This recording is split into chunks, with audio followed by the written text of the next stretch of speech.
Hey guys, this is English with Blondie. A different setting today as I try to avoid all the noise of the construction workers next door. Hopefully it helps. Now, here I have a lovely little plant. Do you want it? Tell me, do you want to buy it or do you want buying it? This is a typical problem for people learning English as to whether to use the gerund or the infinitive. We do have some rules, and today we're going to look at two of these special rules in this video. So let's get started.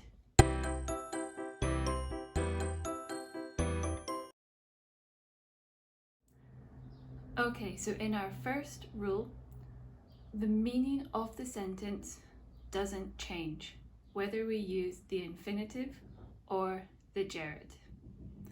This rule applies to 4 verbs only, and I'm going to give you an example to see how it changes. So, I advise you to go by bus. Or, I advise going by bus. See how the meaning is the same? But the sentence is a little different, if you noticed. In the first one, I advise you. You are the object. If we have an object in the sentence, then we need to use the infinitive, to go by bus. But if we don't have an object in the sentence, we can simply use the gerund. I advise going by bus. Okay? This rule also works for the verbs permit, allow, and forbid. Okay? Let's look at the second special rule now.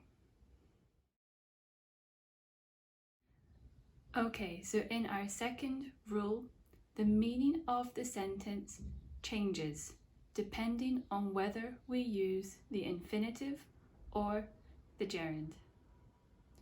I'm going to give you just a few examples of the verbs that follow this rule.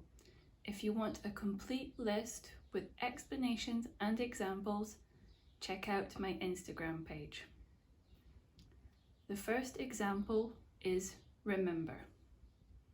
Remember to turn off the lights when you're finished in here.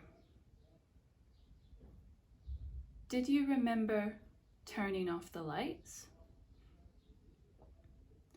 In this example, whether we're referring to the future or the past determines whether we use the infinitive or the gerund.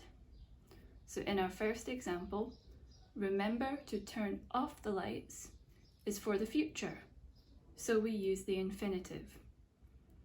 In the second, did you remember turning off is referring to the past, so we use the gerund. Okay, this rule also works for the verbs regret and remember. Now the second example I want to give you is the verb stop. So for example, one day I was walking in the center when I stopped to take pictures. Or, I stopped smoking 3 years ago. Do you see how they're different? Let me repeat them. One day I was walking in the center when I stopped to take pictures. I stopped smoking 3 years ago. So in our first example, my first action of walking was interrupted by me taking pictures. If an action is interrupted, we need to use the infinitive. In our second example, however, I stopped smoking, the action is terminated, it is finished. I am not going to smoke again because it's unhealthy.